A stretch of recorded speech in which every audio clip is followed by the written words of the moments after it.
Hello, and welcome to the Simply Business Interview Podcast, a podcast created by business owners for business owners. I am your host, John Jennings.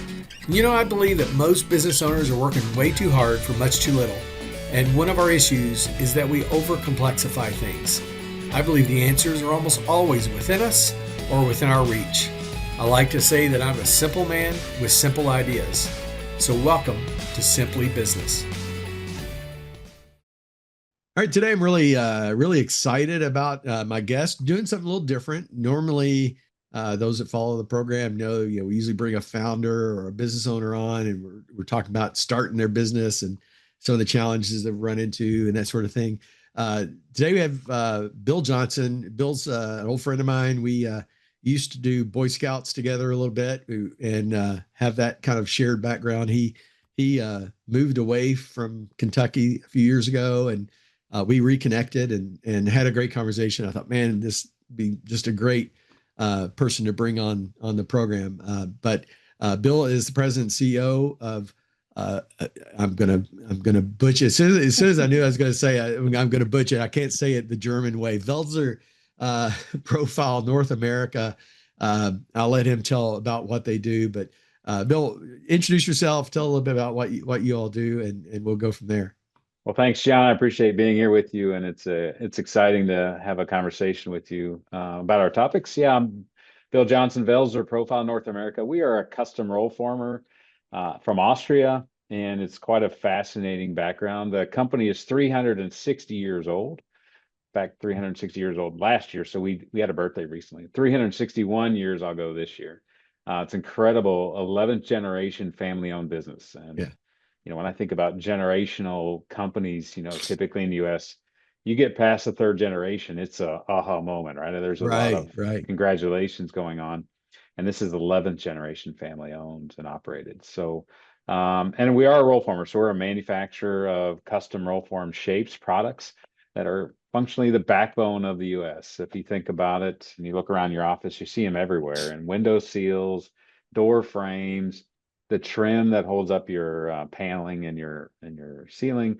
Those are all custom roll form shapes. Even the studs, right? We go metal studs now. Those are all roll form. So it's not a company that maybe is on your Fortune 500 list because you don't hear about Welser Profile so often in the US. But if you go to Europe and you say, who does profiles or special profiling of metal shapes in Europe, you would naturally think of Welser Profile. Just like if I said, where do you get steel from in America? You'd say, well, US Steel, right? Or Nucor or Cleveland Cliffs. We have the same name recognition in Europe, and we're bringing that here to the US. So Excellent. great to be here. Yeah. Yeah. So yeah, and that whole 11 generations is, we that would go back to what, America is about to be 225 years. So right. that's over a century before America was even founded, Sure. That's just kind of crazy to think about. We had Indians running around the US, and we had some pilgrims stomping on a rock in Massachusetts around that time frame. Yeah. But, that was about it. There was that's just, man, it's just crazy to think about. Yeah.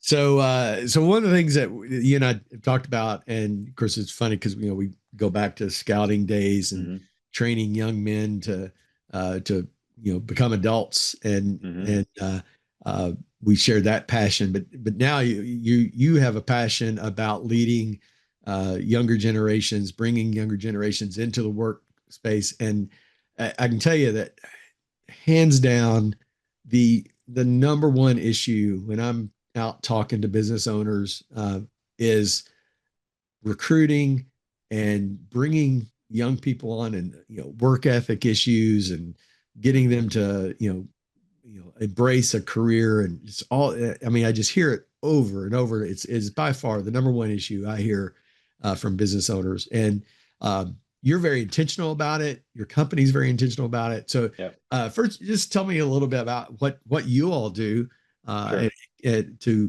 really reach and bring in and train young adults into your industry. Yeah. So I'm very fortunate to work for Welser Profile because in Austria, where our headquarters are, There's about 1,400 employees in Dresden, Austria, which is a small village in the Austrian Alps and just in the foothills in the Alps. And the town itself has about 4,000 people. Mm. So if you do the math, everybody works at Welser. Yeah. The mayor of Dresden works at Welser Profile. So, and the company kind of outgrew its location, not in space, but in people, and Sure. draws a lot of people in from surrounding communities, clearly.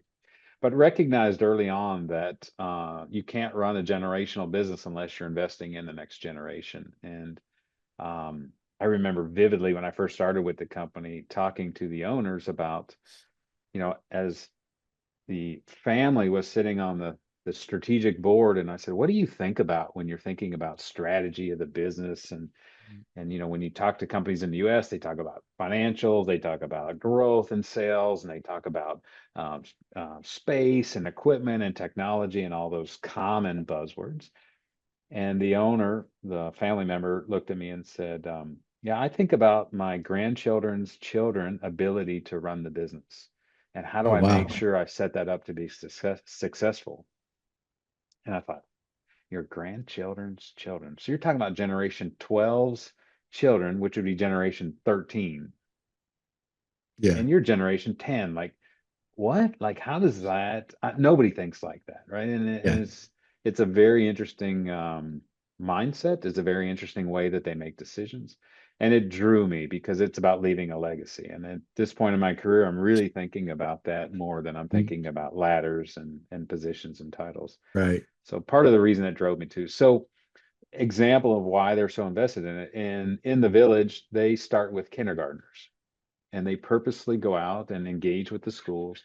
And they have technology programs with kindergartners where they build and race battery operated cars. And they have a Mm. competition, and it's a year-long thing with 5-year olds, right? 5 and 6 Yeah. year olds, engaging in technology, engaging in some automation and some controls, and exposing them to technology and manufacturing. They had to build something, exposing them Mhm. a little bit to Velzer, but really supplementing the coursework of the schools.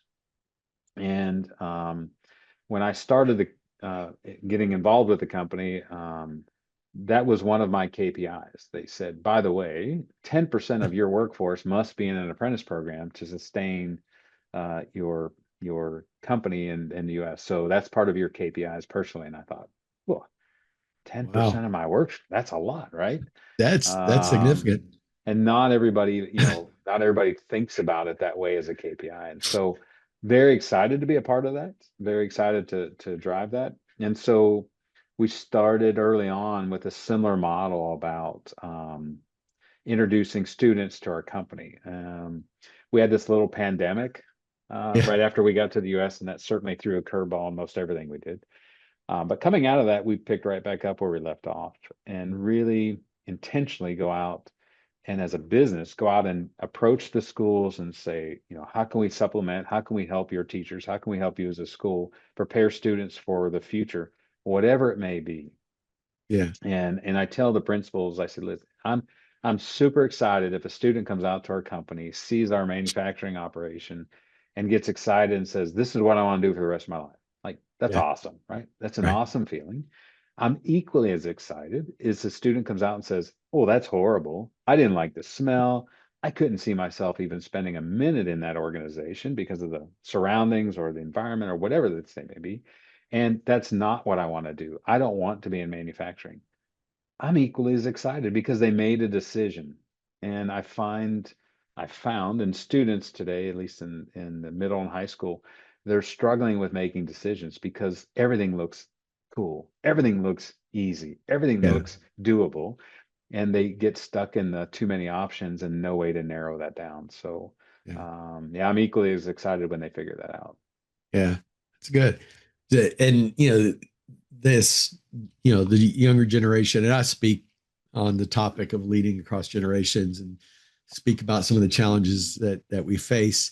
And one is this kind of gig economy kind of thing. Sure, sure. That I don't want one job. I want 4 jobs. Yeah, yeah, Today I do Windows, and yeah, tomorrow, I'll go work for Bill down at the plant. sure, sure. Um, uh, how are you seeing that in the generations that you're reaching as well? Like that, Yeah, if I don't want to commit to a 40-hour a week job, I'm not sure. sure. We sure are. I maybe I would say a year and a half or 2 years ago, I was thinking, now I know why people start retiring at my age because there's 5 generations of workers in my company right now, Yeah. from boomers all the way down to Z, and Alpha's ready to start coming up. And Yeah, we're there won't talking be to won't be long. Gen Alpha in the schools right now. And so it's so hard because coming out of COVID, we realized we were changing policies that were great for Gen Z, but terrible for Gen X. And baby boomers were saying, why are you doing that? We Yeah. live for benefits. And Gen Zs were saying, I don't even know how to spell benefits. Like, what is that? And it was a Yeah. whole different dynamic of needs by generation. And it was very distinct generations and very different needs. And so I was finding ourselves changing policies, putting 3 extra paragraphs in there and being flexible that says you can have A, B, or C depending on what you need, and Hmm. trying to So appease every you generation. actually offer different like health benefits and stuff? Absolutely. Absolutely. Okay. Even the way we flex time off, even the way you just can't provide a one-stop shop because it doesn't appease 5 generations. And it was really frustrating me trying to think through, how do I do this? Like, how do I keep managing this complexity of an organization and policies, procedures to support all generations in our company? Yeah. And I recently went to an organizational development program in Europe, and I was searching for that answer. Like, how do I Yeah. manage 5 plus now 6 generations in a workforce? And I found some common threads. And I think that comes full circle back to your gigging question. Like, I think they gig because something seems very interesting, seems like I can do well in it. There can be a purpose to it. Um, I'm needed, and I go Yeah. try it, and I like it for a while, and then maybe I don't like it so much more for whatever reason, and I go gig something else. And the question is, how do you become the gig that they don't want to leave? Yeah. And that's really the question I found. And the threads that I found the common threads I found on why people probably don't want to leave gigs is, there's 3 things. One is purpose.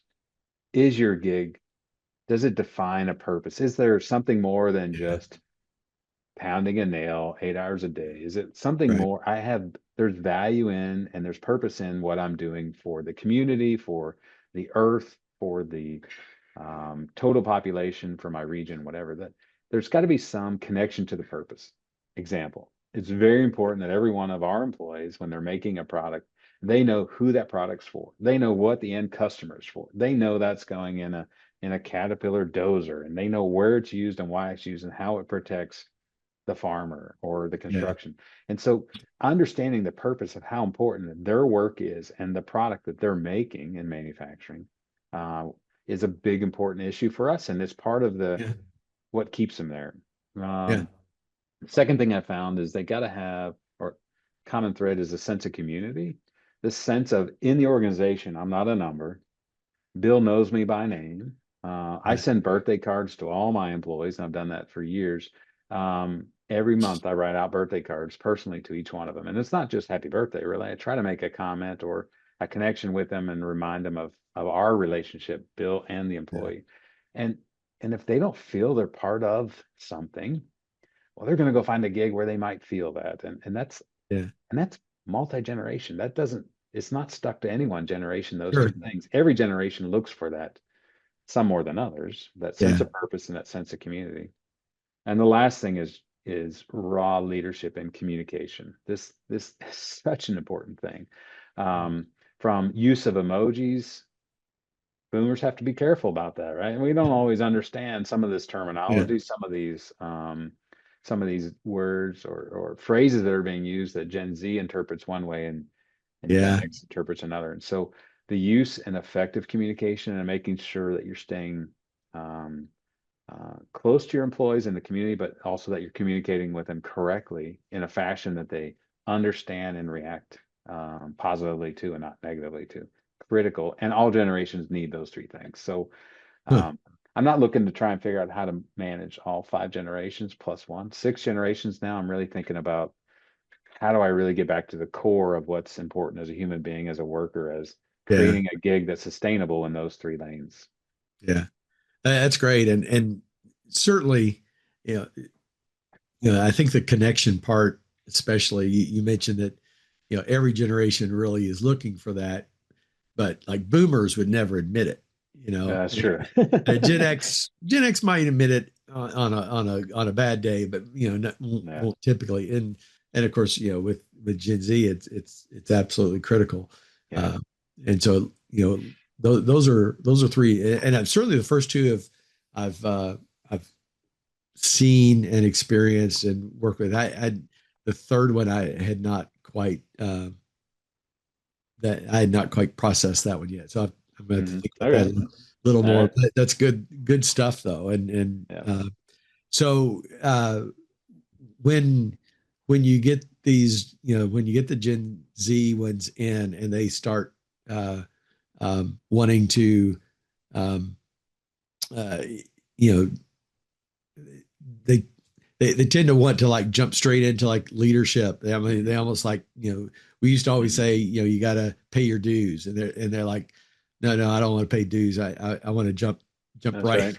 right That's right. into, well, and come walk, come knock on your door if they have an opinion Mm-hmm. about something. Mm-hmm. How have you, how have you embraced that in your culture, and what mechanisms, I guess, are in place to help that, Sure. facilitate that? Yep, great question. So I call it achieving the golden pineapple, and I blame the video games for this. And I'll take you way back, old school, and talk about Mario, right? When a Mario Yeah. jumps up to punch, he hits a block, and a pineapple pops up. And so many students and young adults are thinking that I go to a training, I take a training in robotics. I'm now a robotic engineer. Please pay me accordingly and give me the job. And you Yeah. took a 4-hour course online. Like, I'm not sure that's really what we're talking about here. But I think expectation setting is huge. Expectation setting is huge. So what does that mean? So we have very defined at Welser Profile, very defined programs of how you can evolve your career in our company, how to create a gig that you can spend a lifetime in if you want, and starting from entry level all up to master level. And we're very intentional about, and this is the path, and this is the things that you have to be willing to do, and this is the standard time to get through it. And you're right, you could be the smartest one in the world and you could move through it faster. You could also have life events, marriage, kids, whatever, that slows you down from time to time, and it takes you a little bit longer to go through it. All are fine with us, but you have to go through it, Yeah. and not this one and done expectation that I hit a course, pay me, and or I hit a course, give me my golden pineapple and let me move on to whatever's next. And so we also give them very clear expectations of how to move within our progression in our organization, from a machinist to an operator, maybe back to a tool and die, maybe to maintenance. There's it's not a one size fits all, and people discover different things in their lives as they progress that makes them more interested in different career paths as they go. So we don't we try to make it very clear of how they progress and how they interweave with each other, so that you don't have to go back to zero and start all over again if you decide to change paths. So Yeah. I think setting expectations is huge. Yeah. Great, you're going to take this training. What are you expecting out of the training at the end? And this is what we're expecting out of the training, and this is how it's part of your process. And having that two-way dialogue and communication, so it's clear. That's really Yeah. important. Yeah. You used a word there multiple times, you clear and clarity. And I think clarity is absolutely one of the most important leadership traits to build a healthy culture. And it's also something that is woefully missing in a Mm. lot of organizations. So how are you intentional about that? I mean, it sounds like, and maybe it's that Austrian German kind of influence. I think of like Mm. being very precise. I think precision. I think Mm. that area of the world. I really think precision engineering. Mm. And that, along with that, comes this idea of clarity of everything. What would you add to that? So I want to make sure I understood your question. You want me to add value on the how do we provide clarity and how do we seek to understand? Yeah, how do you, because I like I said, I see it woefully missing in a lot of organizations, Mm.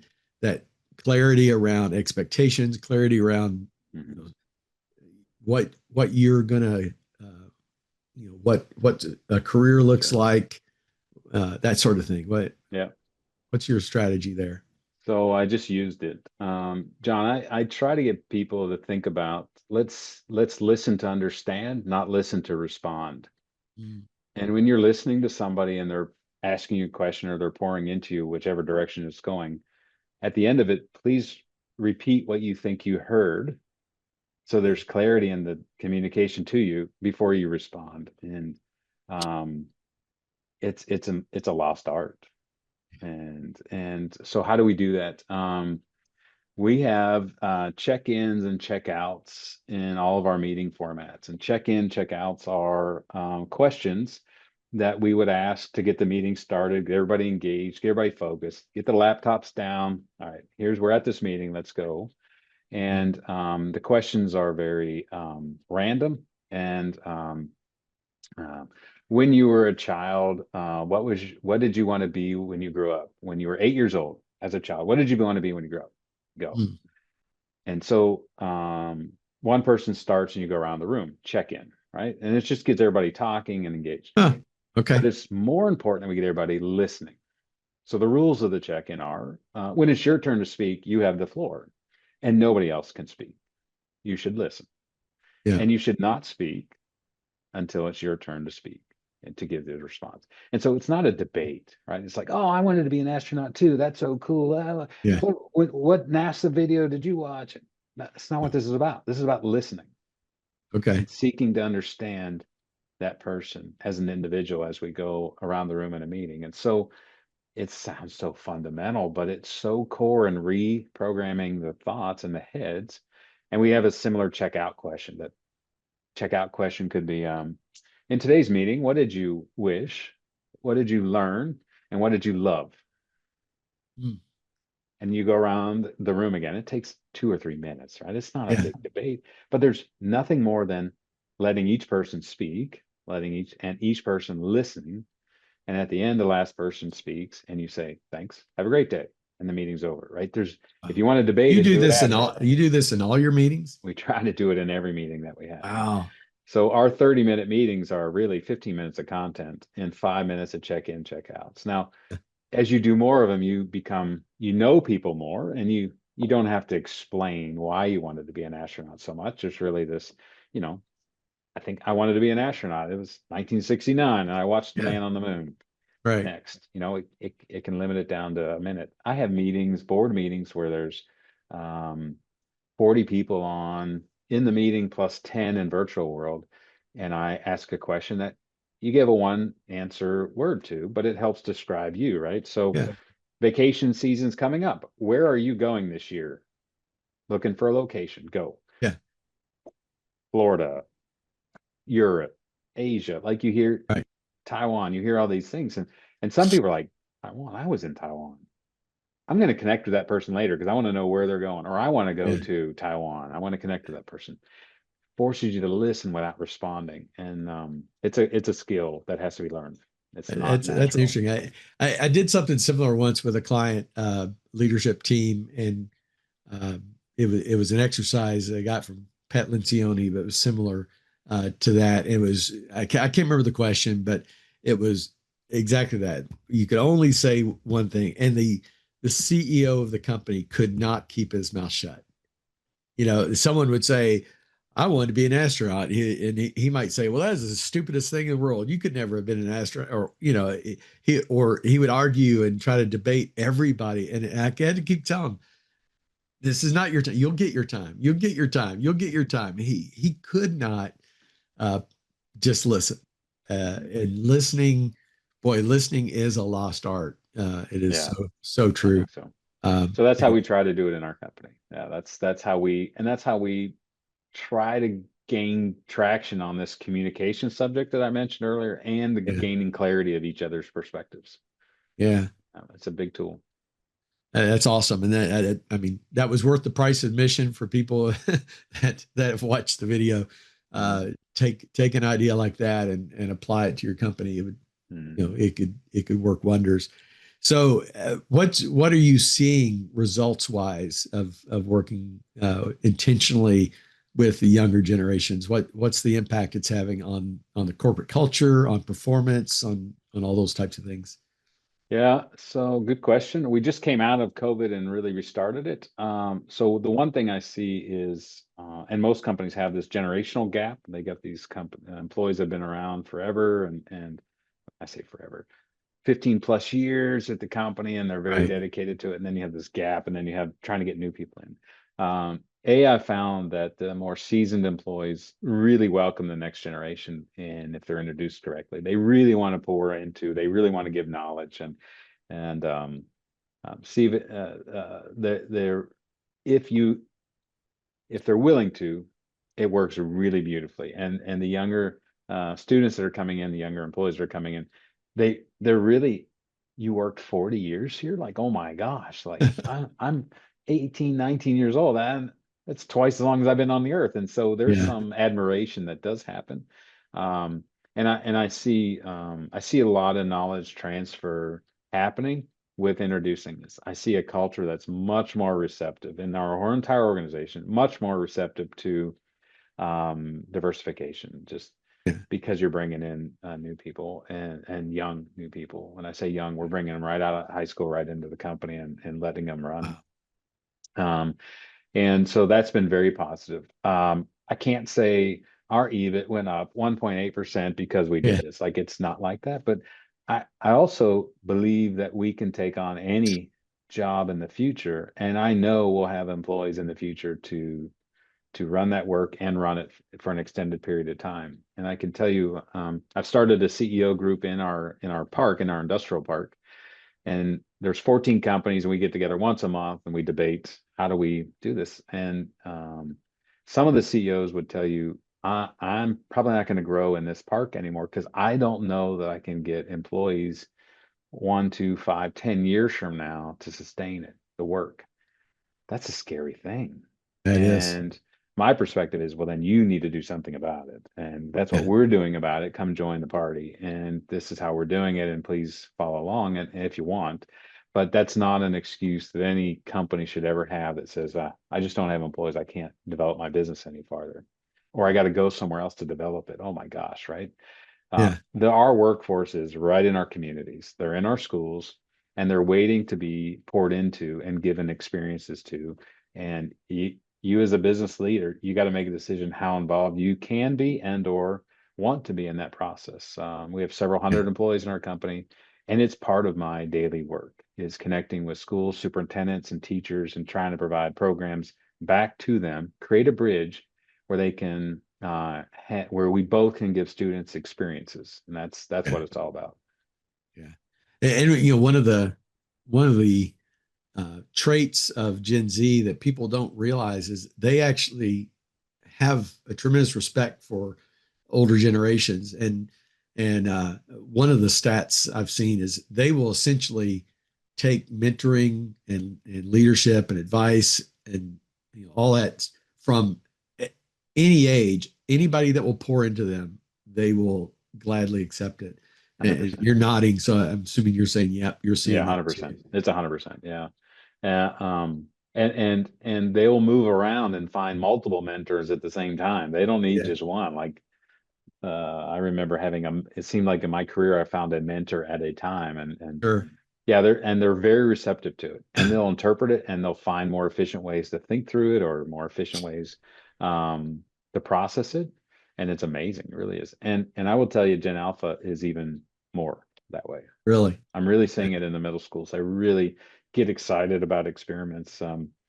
We had a teacher that asked us to come in and do a project on kinetic energy was her topic, and she was teaching students, sixth graders, I think. No, fourth graders, sorry, fourth Wow. graders about kinetic energy. And she asked us if we can do an experiment. Oh, we're a metal forming company. We're like, all right, how do we bridge the gap? And my engineer came in and said, I'm really struggling with how to get kinetic energy, metal forming. I said, it's fourth graders, man. Don't Yeah. make it so complicated. It's okay if there's no metal in it, right? Yeah. But just get the concept across. And he went out and found coffee cup racers, two coffee cups, stick a shaft in between them, wrap up a rubber band, and they were racing coffee cups down the aisleways. And they got so excited about this experiment and showing how rubber bands hold energy that allows their cars to go fast or slow. And I guess the superintendent had to come out and ask us to go in the room because we were making too much noise in the hall. And the next week, I got an email from the third grade teacher that said every one of their students expects to build coffee cups in fourth grade class now. Will you be able to do this for them next year? That's awesome. And they just need exposure. They just need the experiences. So it's our job to give it to them. Yeah. Bill, I love your excitement. I love your vision. Kind of last question is, what are you excited about for the future? What am I excited about for the future? Not retirement. You can't, Yeah. Aruba. No. What am I excited? I am super stoked about the opportunities that are the transition that's going on in skilled labor versus college. And I see this momentum just really taking off. I think it's going to be part of the piece of the puzzle that really rebuilds our country and our region and everything. And really excited to see moms dropping an ear to manufacturing. Okay, what is that? Versus no, my son has to go or daughter has to go to college. And that's a trend that's, it started. I know it started. It's a nationwide thing. And our vocational schools are turning students away because they just don't have the room. And it's very exciting. I'm very much looking forward to being a small part in developing as many students as we can to influence them to be the best that they can be in whatever that may be. And if it's college, that's fine. If it's military, that's fine. If it's direct into the workforce and learning a skilled trade, that's awesome, right? It's really awesome. We as a community, we as adults, we need to celebrate those and celebrate the parents that are open to letting their student try something like that. I had 15 pre-engineering students in my conference room a month ago.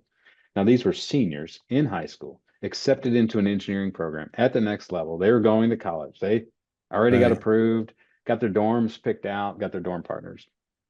Took them through a tour. We talked about what engineering was, what it wasn't, just some ideas to help them get ready for that. And the teacher said, Bill, if you could tell these students one thing that they should be thinking about at this point in their career, because you were there, you were a student that was going off to college to be an engineer too, what would you tell them? So, wow, that's a profound question. One thing? She said yes. I said, okay. My profound statement is don't go to college. And they all did what you did. They all kind of chuckled a little bit. And I waited. Then they realized I wasn't moving my face or my facial expression.